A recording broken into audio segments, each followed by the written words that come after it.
And many colleges and universities have degree programs in peace and conflict studies, or it may be called something else, but it's a similar thing.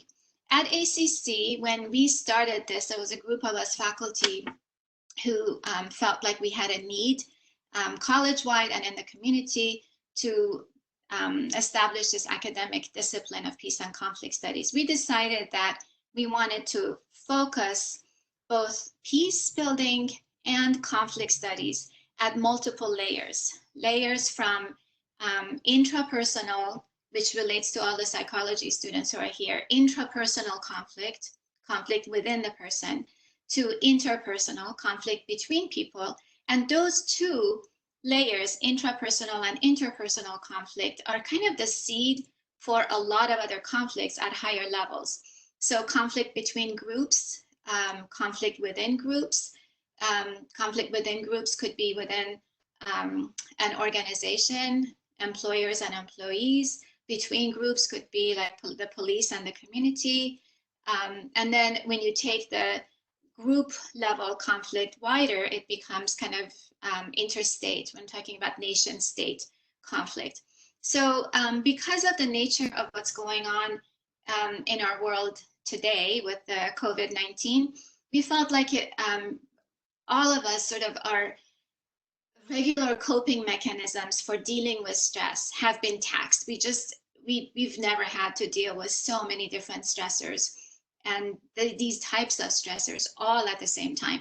So this can be a seed for conflict in interpersonal relationships. So we are delighted to have Dr. Dwayna Welch. Let me tell you a little bit about her, and then she will take over. Dr. Dwayna Welch is the original Love Factually author and a coach who's known for using social science to solve real-life relationship issues. Dr. Welch has taught at universities in Florida, California, and Texas, including, we were so lucky to have her at ACC in the psychology department for 10 years. Her work has been featured on NPR, PBS, Psychology Today, and numerous other outlets, podcasts, and videos. All of Dwayna's books rely on science rather than opinion to help people find and keep the right partner. Her Love Factually client practice is global via Skype and other platforms. For more information and free content, you can visit lovefactually.co. So with that, I'm going to introduce Dwayna, who has just... Oh, I'm not there? I can't see your image. There you go. There you are. All right. I hear a round of applause from around town. Oh, Dr. Khosrowpour, it is so nice to be working with you again.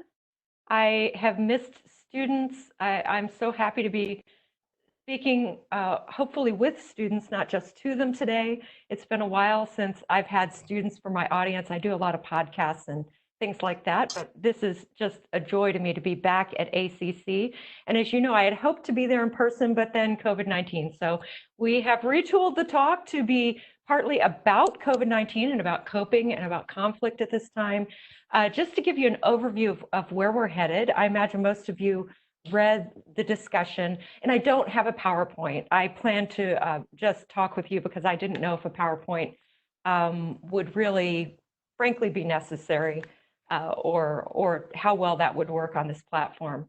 But if you have questions, feel free to ask all the way through. If I don't see it the first time, type it in caps and I'll see it then.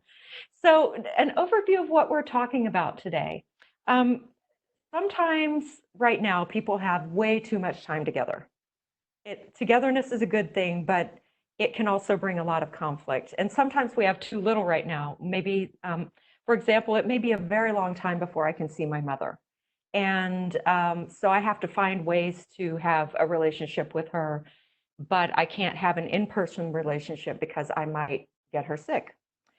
So what we're going to talk about today is how do we cope with conflict in our relationships and with separation as well? How do we view conflict as a gift and an opportunity, because really it is, And how can you enhance all your relationships right now and take tools that we know from psychology will work in the future as well. So let's start with what happens if we are together too much and we are having conflict. I'd like us to start with an exercise, and if you wouldn't mind sending some answers to me privately that you wouldn't mind me sharing with the group, I'd love that. What do you think people argue about, or what are some arguments that you're having right now? And I will just give that a minute for you to come up with things. Okay, so I'm seeing money. I'm seeing finances, so there are 2 for money right there. Especially right now because so many people are challenged to have the resources they had before the pandemic. People are arguing about that. Insensitivity. So maybe you're having a really hard day and the people that you are living with just say, I don't want to deal with that right now. I actually had somebody write to me yesterday about that. By the way, you can write to me anytime and I always answer all the letters that I get. You can write to me at dwayna@lovesciencemedia.com. And I'll answer you. Let's see, freedom of choice. Children who want more screen time. Okay. Who will clean up after the puppy? Personal space and respect. Yes, I imagine that's especially true if you live in a small place like I do. Schedules and time management. Okay, house chores. I think I'm going to lump the puppy cleanup in with house chores. Okay, so that's a good list. You've already encountered a bunch of things. And what's really interesting to me is, okay, we've got homeschooling, how to have alone time without offending anyone. Emotional communication. Okay. What's really interesting to me is that these issues you're bringing up, it's clear that they're not just about you with maybe a romantic partner or a spouse. They're about you and a whole family system, maybe about you and roommates. And what's fascinating about that is these are the same issues that anyone has who lives with someone else. We know from more than 35 years of excellent science of married couples and same-sex couples. This research was done mostly before same-sex couples could marry in the US. So we know from that science that these are the kinds of issues that arise for couples as well. And therefore, it's very likely that the solutions that work for couples will work with you no matter what relationship we're talking about. In research, when couples are asked, what do you have fights about? What do you argue about, disagree about? John Gottman and Julie Schwartz Gottman came up with a list of things that couples fight about and argue about. And they did their research over a period of decades in something called the Love Lab in Seattle, where they would actually have couples agree to be on camera all the time between 9 a.m. and 9 p.m. while they lived in an apartment that was actually a laboratory in Seattle. Couples would live there for one 48-hour span of time once a year, and over time they picked up new couples. So if you were a couple at the initial launch of the study, you would be studied every year for, say, 35 years. And every year the study would pick up new couples, so they could look across couples and across time and within couples. And so there was intrapersonal conflict, just like Dr. Kosrapur was talking about, and interpersonal conflict. And the scientists, Dr. Gottman's team, they really didn't know what they were looking for at first. They knew that some people wound up unhappy and some people were happy, but they really didn't know why. Dr. John Gottman had gotten his mathematics degree at MIT, then he had gotten a degree in counseling psych, and then he had gone to work with couples in therapy. And he had this niggling suspicion that what he had been taught to do with couples in therapy really wasn't helpful. And in fact, when he would do follow-up studies to see whether these couples were doing better several months later, he found that they weren't. And he thought, well, I didn't get my PhD in order to not help people. I really wanted to help people. And so what could I do that would be helpful? So he and a team of scientists started this study I've been telling you about. And since they didn't know what to look for, they started just looking at everything. They looked at, for example, galvanic skin response, which is sweating on your palms. They looked at heart rate. They looked at rate of respiration or breathing. They looked at pulse. They looked at, which I already said, heart rate. They looked at micro expressions, which are tiny, fleeting little expressions. And they also looked at different muscle tensions in the face.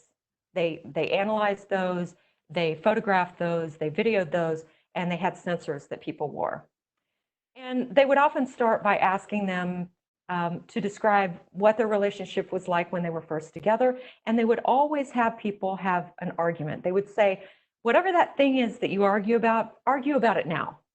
All couples who've been together for a while know what those topics are. And I'll tell you right now, some of the hot topics that come up are parenting, housework, and money, and sex. Those are really big ones.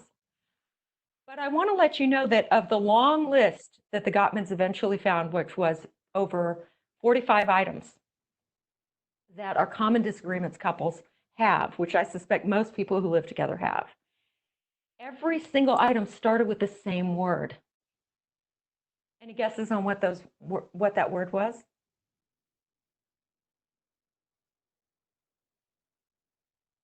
Oh, somebody said you. We're going to get to that, or you always. Okay, I'm so happy you brought that up because we are definitely going to get to the you always statements. But the thing that people argued about, no matter what it was on this list of 45, it started with the word differences. People don't say, I want to save money to go to Disneyland. And the other person says, yeah, well, me too. They're not angry about that. They're on the same page. What people argue about are their differences. So I don't know about you, but when I was growing up, my parents had arguments.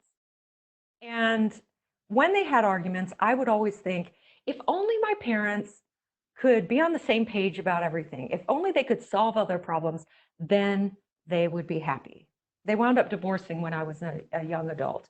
And even into young adulthood, I thought that, oh, if only they could have solved all their problems.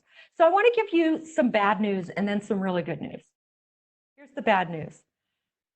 The couple that solved all their problems, they don't exist. If they tell you that, research strongly indicates that they are not telling the truth. So, or that they're deep in denial. What research has found consistently across the world is that all couples have differences and that is what they argue about. And in fact, research has identified the percentage of problems that are unsolvable. What I mean by this is whether these people are together for 5 years or whether they're together for 50 years or whether they're together for 75 years, they're going to be having discrepancies on the same things. In fact, John Gottman says that the most effective relationship advice he can give to anyone is pick someone whose issues you can live with because you're going to live with them forever. And here's the percentage of issues that research indicates will never go away. 69%. 2 in 3 issues that you have with your partner are never going to go away. And that's the bad news. Here is the good news. The good news is that research shows that many, many couples are happy anyway. Your differences don't have to make you miserable. Now, does that depend in part on what the differences are, what the conflict is? It does. It is really important to pick someone whose differences are not deal breakers. One of the things that I work on with clients, and I have free articles about this, that if you write to me, I'll be happy to send them to you, are how do you, from the outset, suss out which differences are deal breakers, and how do you ask about those so that you wind up with someone where you can live with them. But let's assume right now, okay, well, Dwayna, that's great, but I'm already living with these people and they're driving me crazy. Okay, so it turns out that happy couples had done a pretty good job of picking differences they could live with, but unhappy couples usually also had. They usually mostly had picked differences they could live with. They just weren't dealing with them effectively. It turned out that happy couples, they just had seeming this intuitive understanding about how to complain instead of criticize. Now, before we get into complaining and criticizing, I have to tell you, happy couples complain a lot more than unhappy couples. Is there anybody else surprised by that? Because I was very surprised by that. I was surprised to hear happy couples actually complain the very most. I thought that happy couples maybe, just turned a blind eye toward their issues, or that they minimize their issues, or something like that. But in fact, they do complain more than anybody else. Here's another thing that they do. They vastly overbalance the negative issues in their relationship with positive interactions. Vastly. So here's a math question for everybody, and you're all going to pass, I promise. If you put $1 into the bank and that's all you've got in there, how many dollars can you take out before you don't have anything in the bank?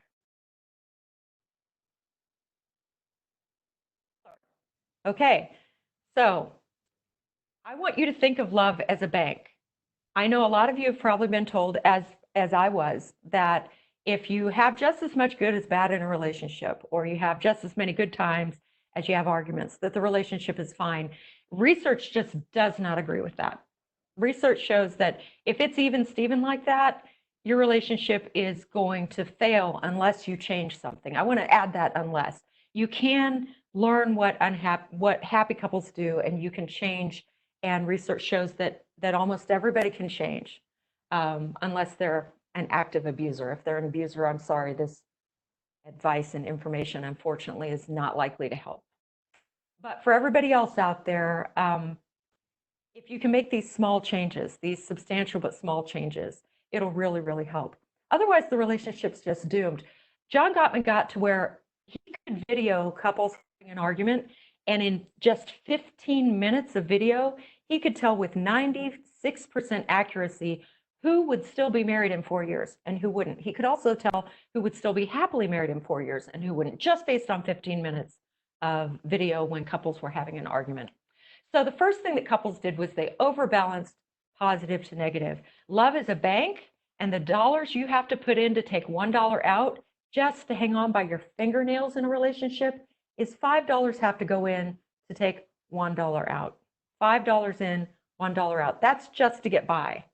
Happy couples overbalance 4 times more than that. They put $20 in the love bank for every dollar they take out. So the reason that they can complain more, apparently, is that they have invested more in the positive side of their relationship. So the first thing I'd like to tell you is, before you start complaining, start investing more on the positive side of your relationship. And how you do that, here's some more good news. It's not an expensive vacation. It's not buying something expensive for your partner. We would all be in really bad shape right now during the pandemic if it took that. And frankly, I'd be in bad shape most of the time, even without a pandemic, if it took something really expensive in order to make love life work, or make life work with the people that I care about. What I mean by positives is saying, oh, that looks so good, or thank you for doing that for me, or noticing when your family members did something right. Catch people doing something right and praise them for it. And if you've had a lot of conflict recently, they might not trust you right at first, but go ahead and keep at it. It really is effective. Okay, so just, drop in, humans will work for praise. Drop in praise, drop in attention. Your kids and your partner probably want a lot of attention. We will get to alone time later in this talk. And if I forget about that, please remind me. We will get to that. Okay, so drop in more positives than negatives. With the people you live with, unless one of you is suspected of having COVID and you have to isolate from the rest of the family for 2 weeks, it's really important for some of those positives to be physical in nature. Hugs, kisses, holding hands, snuggling on the couch. Make sure, because primates need touch, and we are primates. We really need it. There's a lot of research indicating that it helps our physical and our mental health, and that it helps us in our bonding and our relationships. It's funny, if you watch primates, they groom each other, and people do that too. You may brush your children's hair, you may scratch your partner's back, those sorts of things. We need touch in order to thrive. And I know that those of you who've taken psychology classes know about the Harlow's research and how much infant monkeys need touch and infant humans, but it's not just a baby thing. It's really a lifelong thing. Okay, so moving on to how How do you complain to gain? Okay, you've added all these positives. I hope you'll do that for a few days, and then you can start complaining. Keep in mind the ratio. Only take out $1 for every 20 you put in, but you do need to don't bottle it up if something's really, really bothering you. And we're going to get to some specific examples based on the information that you gave me. And I'm going to ask you for feedback on what you think as well. Okay, so let's say that you have had a fight recently or an argument about money. Is there someone who's willing to tell me how that argument went in a way that they're willing for me to share with the group? What got said? How was that argument begun?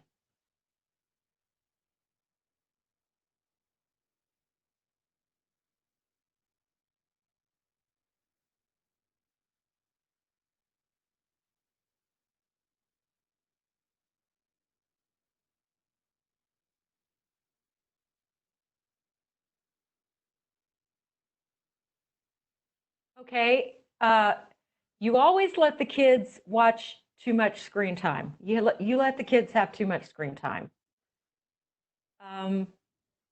Okay, that's actually not a complaint. It's a mild criticism. We're going to talk about the difference. Another one that often comes up is you're such a spender. You spend too much money. You don't have any responsibility with our resources. You're selfish. You take too much for yourself. You never see the dirt around the house. I want you to notice, what's the word that all of those began with? Somebody identified it earlier. You. That is correct. The word you. So you don't, you always, you never. The common denominator there is you. So I'm going to give you a formula for how to complain instead of criticize. And then we're going to break it down so you really understand it. And then we're going to do some more examples where I'm going to ask you to come up with a way to criticize and then a way to complain. And so here's the formula. And if you memorize this formula, it's going to really help you in life. I felt blank when blank event happened, and I need blank. I felt blank when blank event happened, and I need blank. If you get nothing else from this talk today, and that's all you write down, that by itself will revolutionize the way that you experience your relationships, all of your relationships.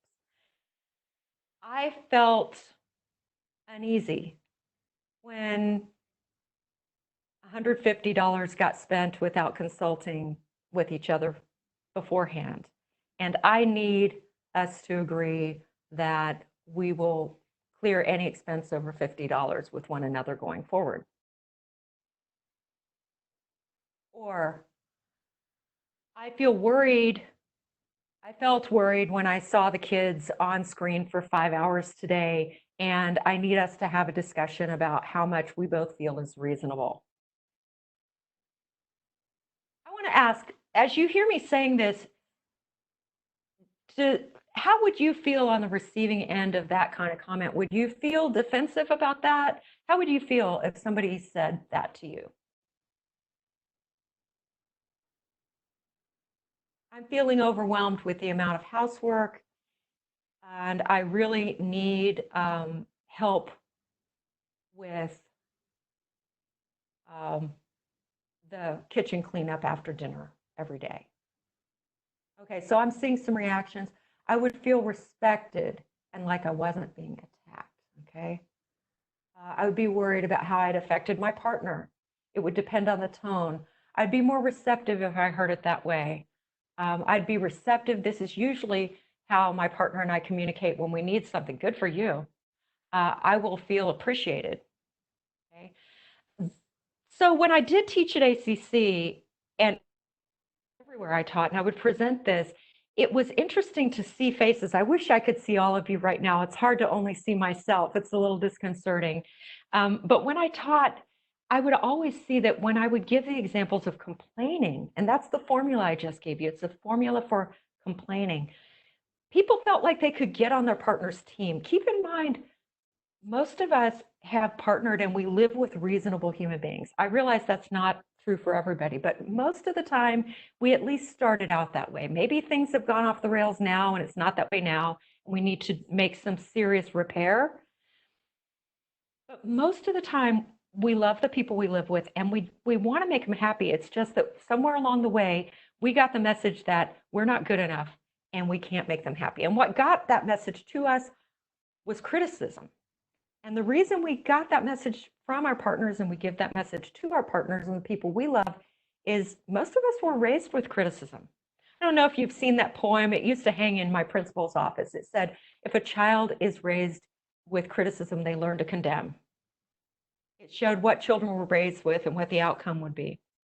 And research shows that that is true. When we're raised with criticism, we learn to condemn. When we condemn, if I go like this to you, you're going to go like this. You're going to defend yourself. When I asked how you felt when I showed you an example of a complaint, people said they felt receptive. They felt like they wanted to join their partner in helping them out. They felt responsible for helping their partner. They felt appreciated. They didn't feel defensive. In fact, one person said, I would not feel defensive. What's interesting is the second we criticize a partner, they do feel defensive. And we know, again, from the Gottman's research, which I'm drawing on very heavily for today's talk because it's the platinum standard for this sort of thing. When we're all relationship mechanics, that's my term for it, but we are all trying to enhance our relationships. Some of us are really good mechanics and some of us aren't that great. We want to be, but we're just not that effective. You will be more effective after you understand the critical distinctions, pun intended, between complaint and criticism. So let's talk about some of those differences. First of all, a complaint, and feel free to, take notes on this. I realize I didn't bring notes, but if you take notes, it'll really help you to ingest this and make it your own, as opposed to listening more passively. And I'll make sure if any of you say, could you repeat that? I will repeat it. So with a complaint, you're focusing on yourself. And with a criticism, you're focusing on your partner. So one of the differences between the two is the focus. You noticed correctly that, or several of you did, that the criticism started with the word you and the complaint started with the words I feel, or I felt.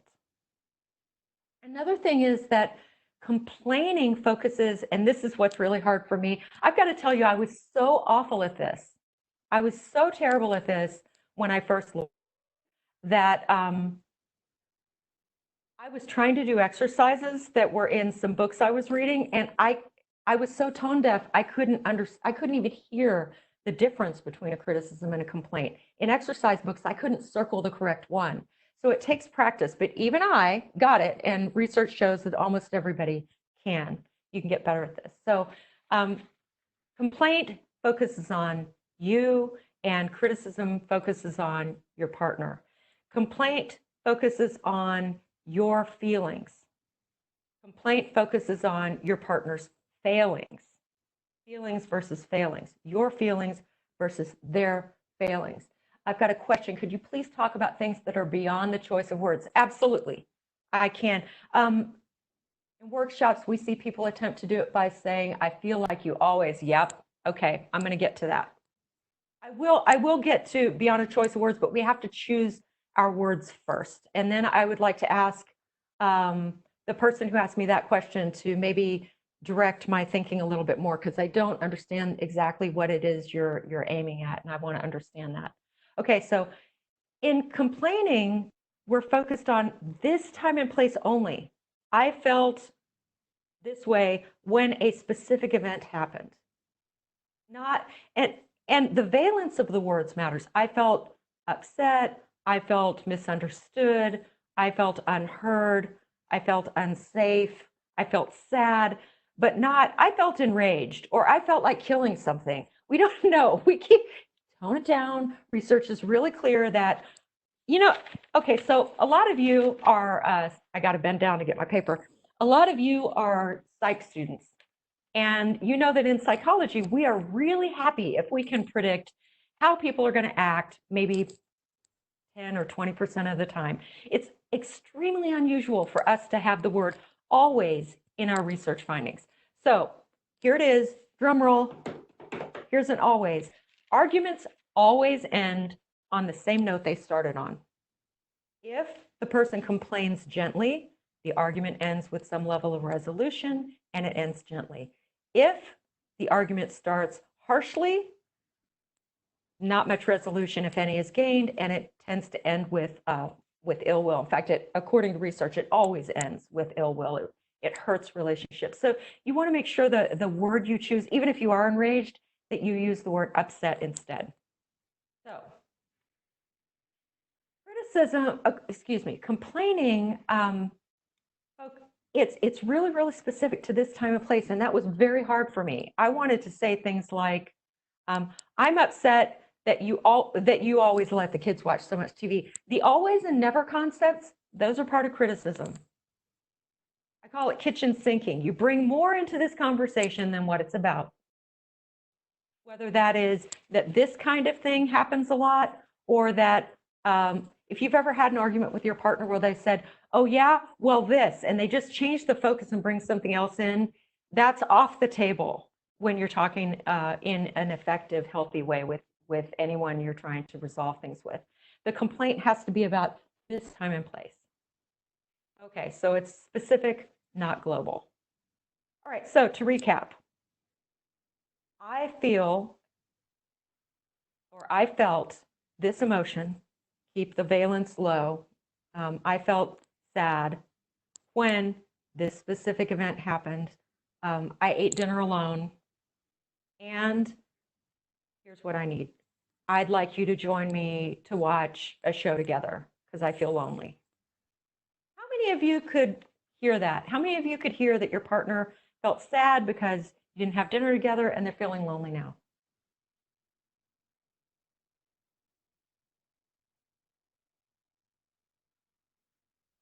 Somebody says, yeah, people are saying yes, they could hear that. It just feels different because what your partner is saying is, I need you, not you're a bad person. That's the problem with criticism. At the root of criticism is there's something wrong with you. And a person who has even a modicum of emotional health is never going to say, hey, you know what? I never realized it before, but you're right. I'm completely screwed up. They just don't. That's not what people do. They defend themselves. So in Gottman's research, it's like a bad tennis game. And they know exactly the order that it happens in. See if this sounds like any relationships you've ever been a part of. One person criticizes, so I just serve the ball. The person who criticizes is always, or complains, is always the server. But we're going to start with criticism. I serve. Now you hit the ball back to me. If I criticize, the ball gets hit back as defensiveness. I say, you never clean up after yourself, and you say, I do so. I mean, some of these arguments really do sound like 5-year-olds are having them. I do too. And then you roll your eyes, which is contempt. And that's the order it goes in. It goes criticism, defensiveness, contempt. And then when I hit the ball back to you, what you do with it is you stonewall. Eventually, this pattern becomes so entrenched, and maybe some of you recognize this, that when somebody tries to voice displeasure, the other person does, I'm going to move my, see, they cross their arms, they stare at a place.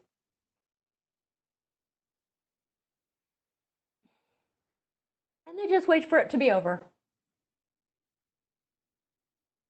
I want to ask you, those of you who have been, and by the way, I'm a real treat. I was a criticizing Stonewaller. I did it all. I covered all the bases. I don't do these things very much anymore. I can't say not at all, but here's the good news. You don't have to do them never. You just have to do them a lot less. Even happy couples do these things sometimes. So if you hear that these things are happening in your relationships and you think, oh, we're doomed, just do it less. You know, Babe Ruth struck out a lot more often than he hit home runs, and he's still the all-time greatest when it comes to being a home run hitter. So what we're looking for is a batting average here. Try to think about it that way. It's funny, I'm not into sports or cars, and yet I keep using analogies from sports and cars. All right, so when you're in your partnership, does anybody in your partnership stonewall? Do they look at a space on the floor or on a far distant wall and just refuse to engage? If you do this, I have to tell you, that is the most toxic thing that can happen in a relationship. It's got to be changed. And here's why. What do you think stonewallers think when they're staring off into space and waiting for you to stop talking? If you have stonewalled, what were you thinking at the time?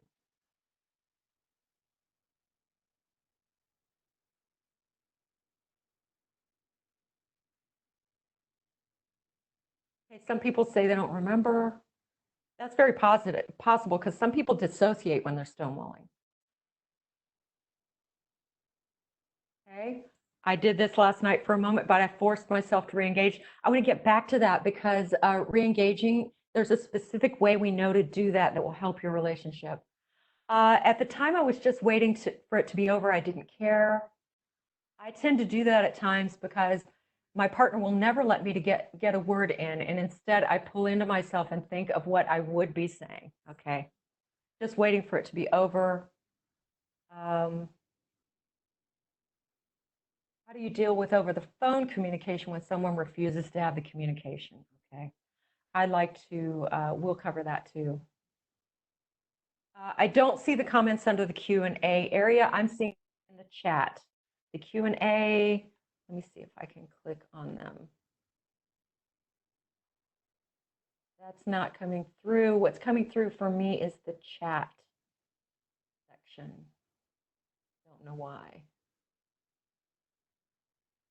Sorry, folks. Brave new world out here, or in here. Okay, somebody else says, I'm thinking, ugh, can this just be over? Oh, whoops, that's sometimes me. How would I somehow get revenge in the future? Okay, so I'm going to make you pay me back. Let me ask you this too. When also I would think I want to leave. Okay. I don't know if any of you have a Fitbit. I do, and it tells me my heart rate, which used to be more helpful than it is right now, admittedly. The Gottman lab found that there is a specific heart rate that once people reach it, they're in fight or flight mode and they shut down. They literally don't hear anything else you say in the argument. And so when you see somebody who is stonewalling, or when you're stonewalling yourself, what that means is the person is flooded. It's, again, to use a car analogy, it's like a flooded car engine. They're waiting for it to be over. They're waiting for their heart rate to come down, but they're not consciously aware that physiologically they're unable to process anything. I have had a lot of men tell me, and I will tell you there are some gender differences here. I realize there's a lot of argument right now about whether gender exists, and all I can tell you about that is that people who identify as male, whether they are transgender or whether they were identified as male at birth, people who identify as male tend to be more prone to stonewalling, and people who identify as female, again, whether they're transgender or whether they were identified female at birth, they tend to be the ones who launch the criticism.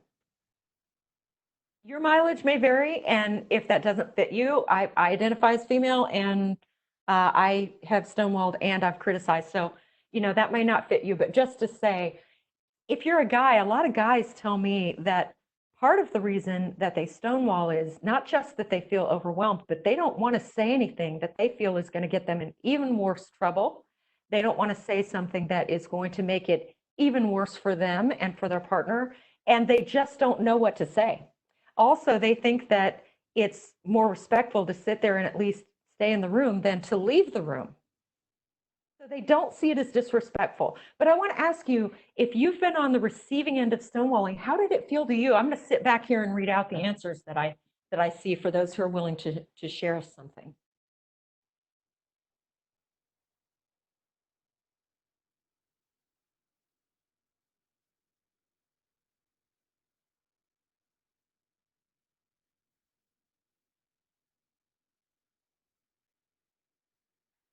Not seeing anything. I don't know if anything's there. It is. Okay. I felt invisible and ignored. It infuriates me for someone to stonewall me.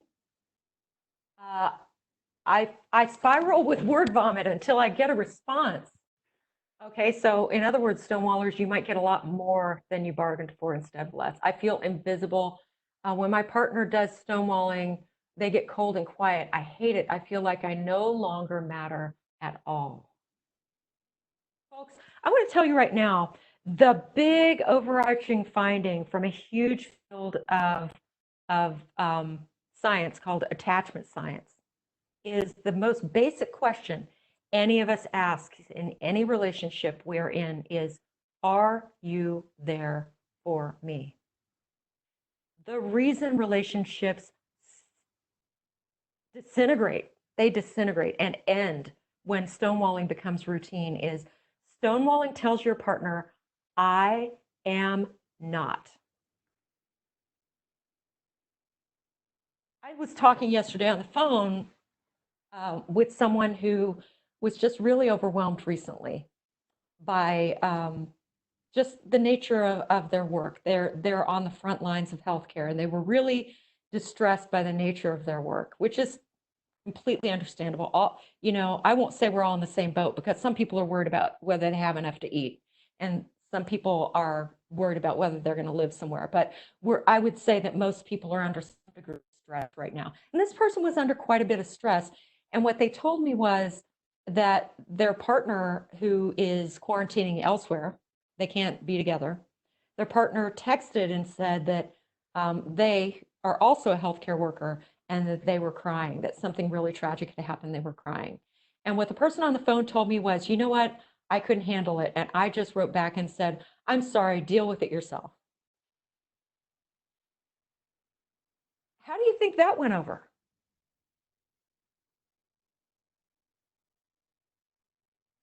Any guesses? LOL. That's right. It went very badly. Yes, you're right. It went very badly. Yes, it feels like being abandoned. In fact, the reason that this person called me was because the partner did feel abandoned. And the person calling me wanted to know why. And I said, because what your partner was really asking for, what we are all asking for from the people we live with, we are all asking, are you there for me? Think about friendships you've had. Have you ever been in a bind and some of your friends showed up for you and some didn't? Are you still friends with the people who didn't show up for you? My guess is if you are, you've got a lot of boundaries around that friendship now. They're not your go-to anymore, are they? What research shows is that happy couples and unhappy couples have the same kinds of problems. They have the same percentage of problems. They have the same percentage of unsolvable problems. And yet the happy couples are still happy because their answer to the question, are you there for me, is yes. It is an unqualified, yes, I am there for you. I'm not going to leave you alone with your problems. I'm not going to leave you alone with when I cause problems for you. I'm not going to leave you alone with when you are feeling injured, even if you're feeling injured by me. I am not going to say, this is a conversation we can never have. Even if I have hurt you really badly, I'm not going to leave you alone with your problems. The thing about stonewalling is you just told your partner you're leaving them alone with their problems. So it doesn't work. So how do we get out of all of this? This is a toxic spiral and it causes conflict in your relationships that's unhealthy. How do we get to what I offered in the talk? Peace in our time, in our relationships during this time. I had somebody ask me years ago after I presented some similar material at ACC, how they could use this information to get their abuser to stop abusing them. I'm going to give you a very sobering and very sad answer. You can't. Neil Jacobson and John Gottman, name keeps coming up because he's the platinum. They did the only known 5-year longitudinal study of couples where one person was abusing the other. And what they found was that in their sample, over a 5-year span of time, only one person stopped abusing their partner. Abuse, by the way, just so we have a baseline definition, is cruelty that is sustained and has an, behind it an attempt to control you. So sustained program of cruelty that the aim of which is to control you, that's what abuse is. And so it could be verbal, it could be physical. If it's physical, it's also verbal. There's no such thing as only physical abuse as far as I've ever been able to find out in my extensive reading on the science on that. What you can do if you're stuck with an abuser right now is try to avoid them. Try to avoid them. And, you know, depending on how well the police are responding to these, and I'm not going to tell you, you know, call the domestic violence hotline, call them and ask them for more detailed advice during these times, because that's getting above my pay grade. But I want you to understand what I'm about to say about getting to peace in our relationships has to do with people who are basically good people, but who have learned the wrong tools and they need better tools. Okay. I wish I could wave a wand and solve the other for you, but I can't. And neither could the people, any of them, who've been studying this for decades. I do have some good book recommendations. And if you go to lovesciencemedia.com, so I've got 2 websites. One's the lovefactually.co where you can get free stuff, but there's another one, lovesciencemedia.com, where I have information on abuse. And I also have a book that you can get at Amazon for free about abuse if you sign up for their free reading program. And you can also call the 24-hour safe line, which is somebody's provided very helpfully. It's 512-267-SAFE. Also translated, that is 512-267-7233, or you can text 737-888-SAFE. Text 737-888-SAFE or 7233. Or you can chat with them at safeaustin.org/chat/. That is for deaf, deafblind, deaf disabled, late deafened, and hard of hearing people. Okay, so we've got a lot of options there. Now, fortunately, most people, most of the time, they're just in a relationship with somebody who doesn't have the tools. They need the tools. And so here are the tools. First of all, the person who serves the ball is in control as long as they're not with an abuser. If you're the person who brings up the issues in your relationship, and there tend to be gender differences there, it's the person who identifies as female about 80% of the time. Again, your mileage may vary, and if it does, that doesn't say anything bad about you, nor necessarily anything good. It's just what is. But I'm saying the odds are that most of the people who lob the ball to begin with are women or identify as female. It's really important to complain instead of criticize, and to be very gentle, to use what is called gentle startup.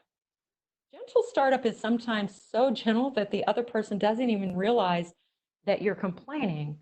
You know, for example, I felt so sad that we didn't get to have dinner together tonight. How about tomorrow? Well, who could take offense to that? I'm sure there's somebody who can, but most of us are going to hear that in a very respectful, loving way. Or I felt so stressed lately that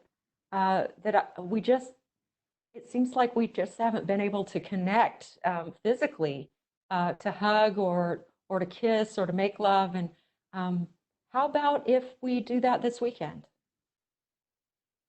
See, when you start gently, what you do is you bring your partner onto your team.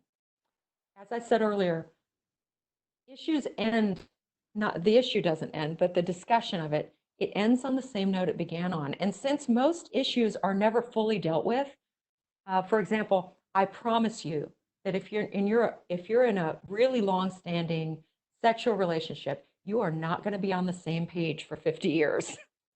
You'll be on the same page some of the time, and some of the time one of you will be more interested than the other. And that's life. And yet again, that's a problem that happy couples live with too, and they're still happy. And the rationale behind that is that they talk about it in a way that doesn't make it worse. I have kind of a bad neck. That's why I have a sit-stand desk. I sit and I stand, and I don't have a desk chair. I have a folding chair because that works better for me. In other words, I haven't been able to get rid of the neck problems. What I have been able to do is to treat my neck gently so that it doesn't flare up. It's been a long time since I've had a bad flare up because I do the stuff that I need to every day to be tender and gentle with my body. Happy couples treat their relationship that way. They treat each other like cherished friends. They baby their bad neck instead of taking a wrench and hitting it really hard, which is what criticism does. It makes it worse. Instead, happy couples, whoever that person is, who's the mechanic is the person who tries to fine tune the relationship. And it's a real job, by the way. Relationships where nobody brings up any issues, they usually become sexless and they usually become very unsatisfying, even if they never argue. And it's partly because they never argue.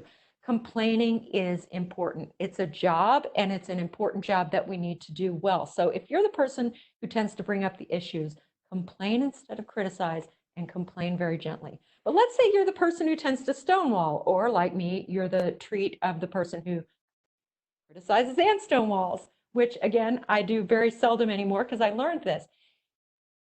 If that happens, then what you have to do is learn how to take a break. Speaking of taking a break, I'm going to read this comment from somebody.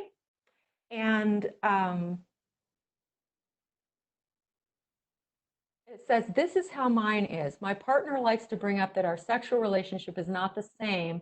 But when I try to explain that external factors are causing that, such as them coming home angry about work, the loss of our child a year ago, family worries, etc., I can't put all those aside and feel amorous while my partner doesn't have a problem with it. First of all, I am very sad that you have had to go through the most devastating loss that people ever go through, which is the loss of a child. And it is extremely common for people to have a long period of time after that where they do not feel like they can be sexually alive. It's extremely common. And it's more common for women than men to feel that way, and for men to try to go on as before, to feel that they have to, that the only way that they can survive is to act as if everything's normal, even though you know it's not. So I'm very sorry that you're in that situation. I think in that situation, part of the reckoning with that is, and you're welcome, I say thank you. Part of the reckoning with that is to say to your partner, I want to be there for you. I'm just hurting so much. It's just really hard for me. And, you know, that's not going to make it all okay.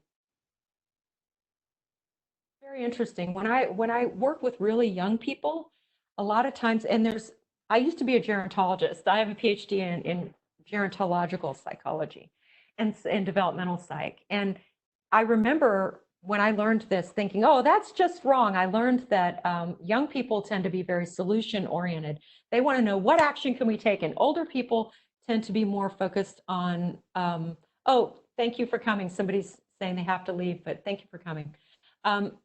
Young people tend to be really solution oriented, and older people tend to be oriented toward coping with problems. And I used to think, why have old people given up? It's not that older people have given up. It's that most of the problems that happen to us cannot be solved by any means. By any means. The loss of a child can't be solved. It has to be coped with. long-standing differences between couples usually can't be solved. They have to be coped with. What we've been focusing on is how do you cope? What you do is you gently complain forever. You gently work on how to live with your bad back or your bad neck forever. I'm 51, I'm not getting any younger, and the odds are my neck's never getting better than it is right now. However, I feel pretty good almost every day because I've learned to baby it. So when you complain instead of criticize, and when you use gentle, soft startup instead of harsh, you always, you never, you jerk, name calling. Oh, thank you. Name calling. What you get is a better back, a better neck, a place, arms to open up to you instead of to close on you. Somebody who's on your side instead of against you. The core question, are you there for me, requires us to say, yes, I hear that you're sad. I wish I could do more about it. This is kind of who I am. Let's talk about how for both of us to be who we are and love each other. Now, I'm going to give you a personal example right now. And this is something that I haven't told anybody publicly before. Some of you have, you said forever, and I shouted. I don't know if you shouted in a good way or a bad way. um, I used to be married to somebody who had serious issues with polysubstance addiction, and he was a very, very good man and still is, but he had a terrible problem that was life-threatening to me and our child because, for example, I walked in the house one day and the gas stove had been on, just the gas, not the flame, had been on all day. If somebody had called me right then, it could have exploded our house. He was driving under the influence, picked our child up from daycare while I was teaching at Cal State Fullerton. And I got home and he was so impaired that he could not speak, yet he had picked our child up, who was a toddler, from daycare and driven all over Los Angeles with him. Another time he crashed his car into a car that was stopped for a red light and totaled both vehicles. I couldn't stay with a person like that. That's actually why I left my tenure track job and wound up not teaching for a while and then working part-time, was to save my child.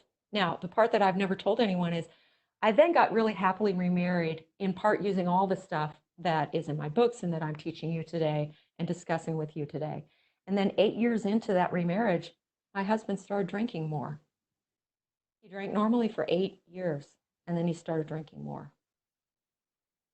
You know what? It's not a difference he's been willing to permanently mitigate, and it's not a difference I've been able to live with. You can't control what everybody does, folks. Nothing I'm going to tell you is going to be able to teach you that. But I can say this. Even though we had an irreconcilable difference that for me is a deal breaker, and we are now legally separated, and I'm living a mile and 1.4 miles away from him, my son and I are. Even though that's happened, I'm still using what I'm talking about today. And Vic and I see each other every day, 6 feet apart. I get his groceries once a week. If something's going on outside my house, he comes over and fixes it. We share the same Netflix account. We tell each other we love each other. He'll be the first person I call when I get off this today. And I just am not interacting with him when he's drinking, which is in the evening.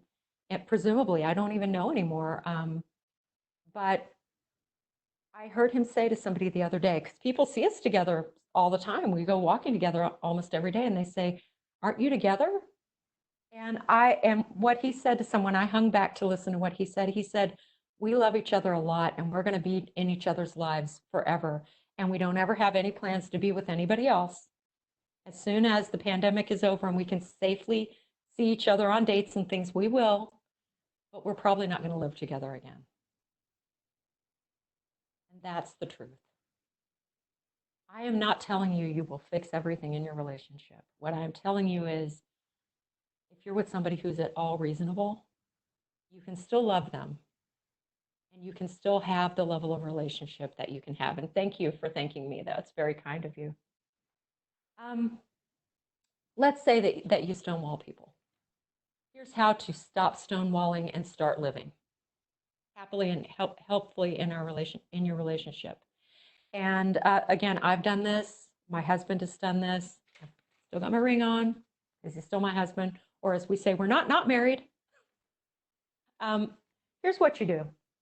If you notice that you get that feeling that you get, any of you stonewallers out there, notice that there's a feeling you get right before you check out.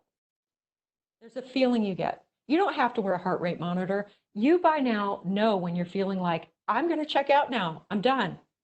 Whenever you get that feeling, instead of staring off into space and waiting for it to be over and shutting down, instead of doing that, you can have a talk with your partner. You can show them this video. I know ACC is recording it. I hope they're going to make it available after this. You can show them this video and you can say, you know, I would like to try this.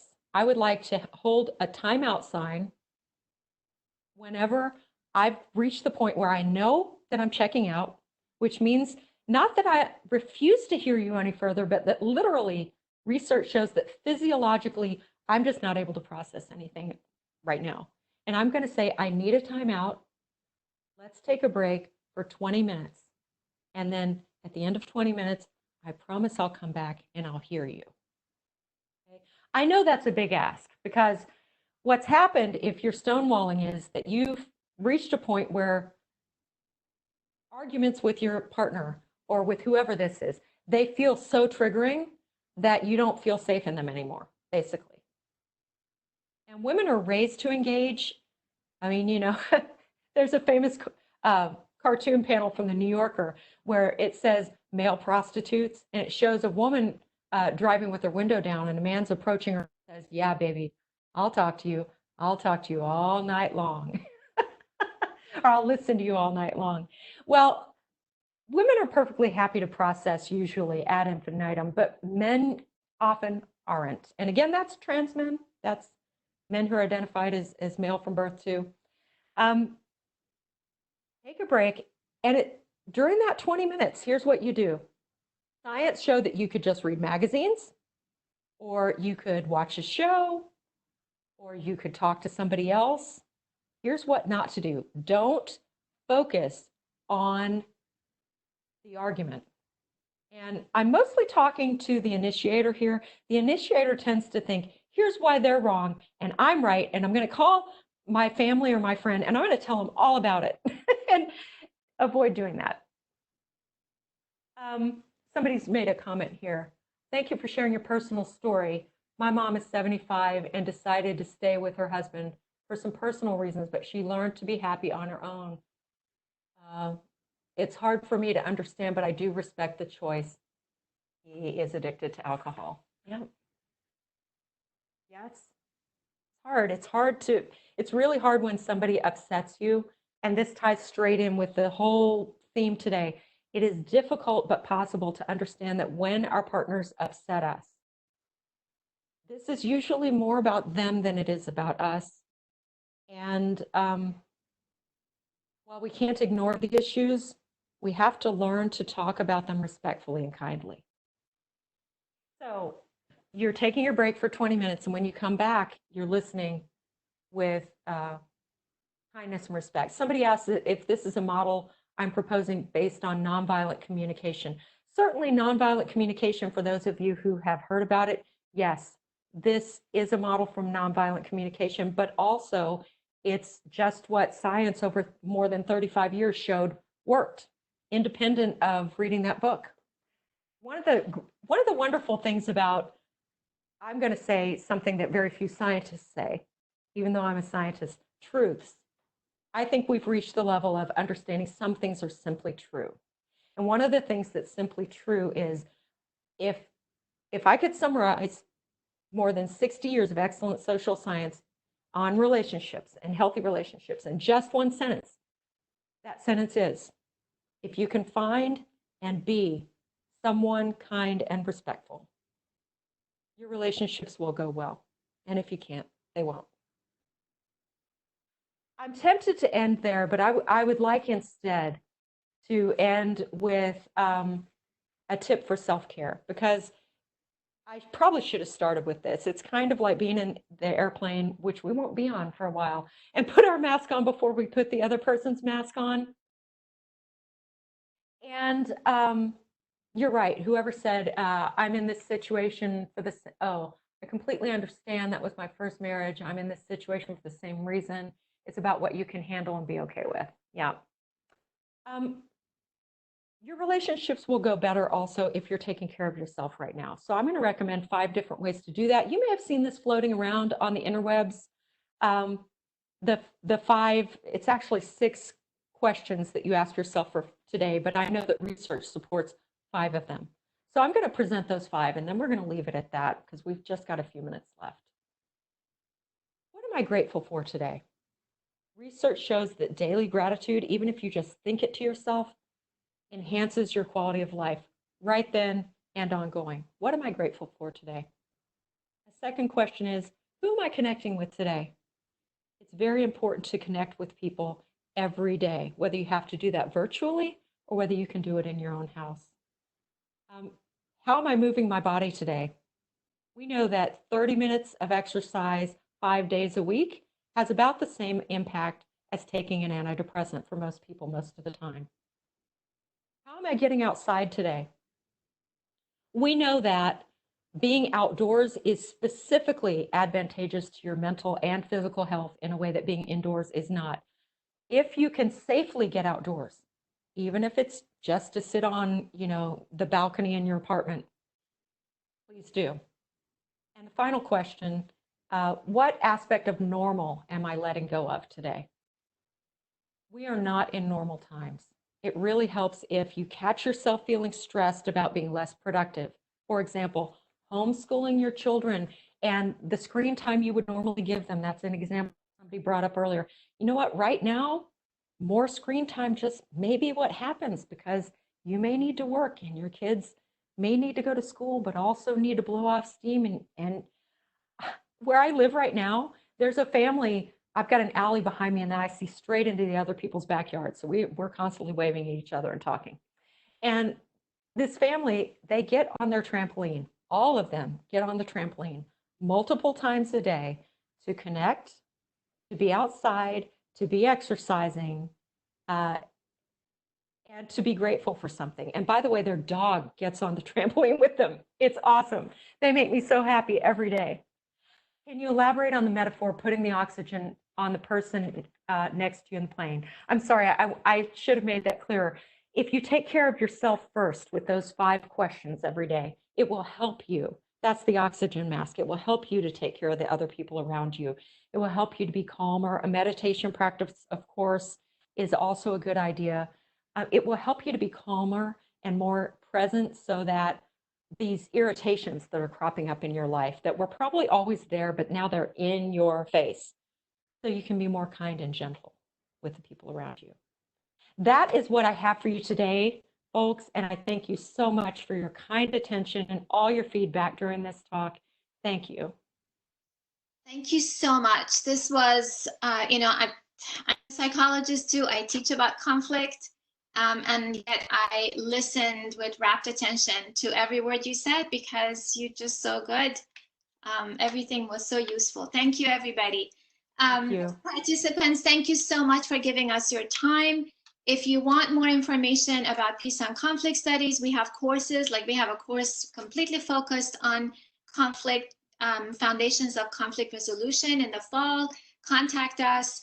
And when you sign off, if you say continue when you get out of this webinar, say continue and then answer a very short questionnaire to let us know what other topics you would like to have.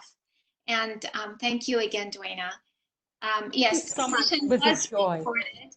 There is a question. Thank you. Yes, the session is recorded. We will send you an email with information about where the recording is going to be. And I will stay on until the last person has left, I guess. And someone's asking for the name of my book, and it's the first one. I've got 7 out, but the first one is Love Factually, 10 Proven Steps from I Wish to I Do. If you want more information for a relationship you're in, that includes about the last third of the book is really about how to maintain relationships you're already in. Love Factually for single parents and those dating them. This book has a lot of things that just didn't go into the first one. Honestly, people are telling me that I should have just made it for everybody and not for single parents. And then it's out in Spanish too, if you have friends and family who speak Spanish. I'm not really very good at Spanish. And enamórate de ti y encuentra al amor de tu vida. 10 pasos para lograrlo. Nice work. So we have webinars coming up about the child welfare system with information about that. And we're working on putting together one about domestic violence and partner abuse, and parenting, another one about parenting. So stay connected with us and do send us, even if some of the stuff I mentioned are the kinds of webinars you want to see, just if you can give us that feedback. And if there's other stuff I haven't mentioned, we would love to see that. And thank you again, everybody, all the participants for joining us today. Dwayna, it was a pleasure. Thank you. I'll catch up with you later. All right. Okay, bye.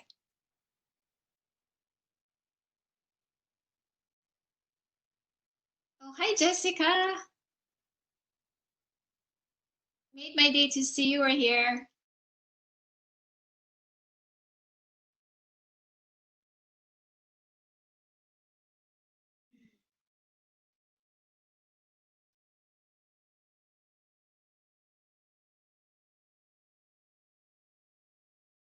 Oh, that Ramona. I see Jessica says Ramona sent her an invite. Miss you both.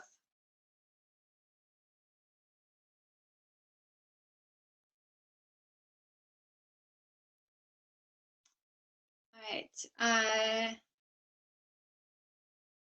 If there are no more questions for us, yes, everybody is muted during this whole webinar, but send me, if there are any last questions, please send them to us, like in the chat box. Otherwise, we will sign off.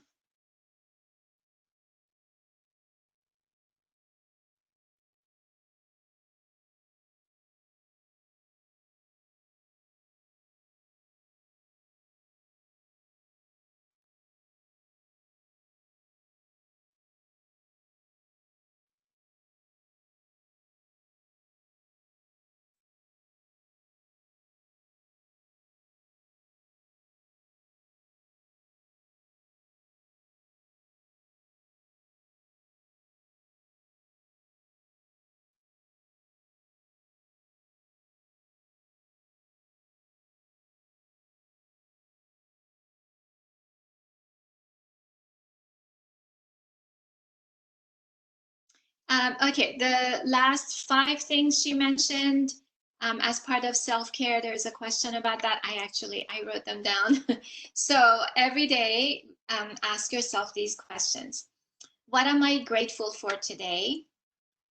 Who am I going to connect with today? That's question 2.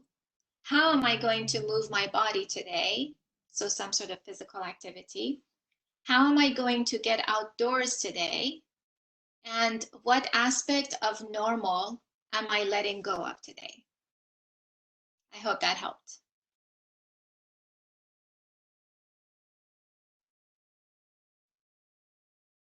Let me know if you want me to repeat them.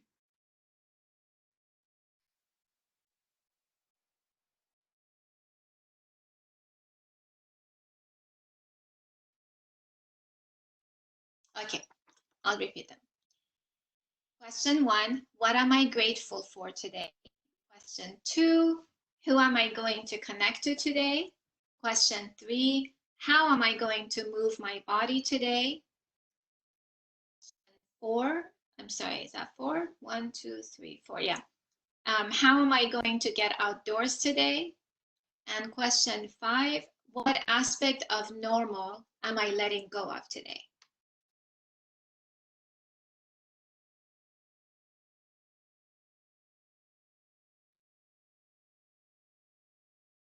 Great, glad you got those.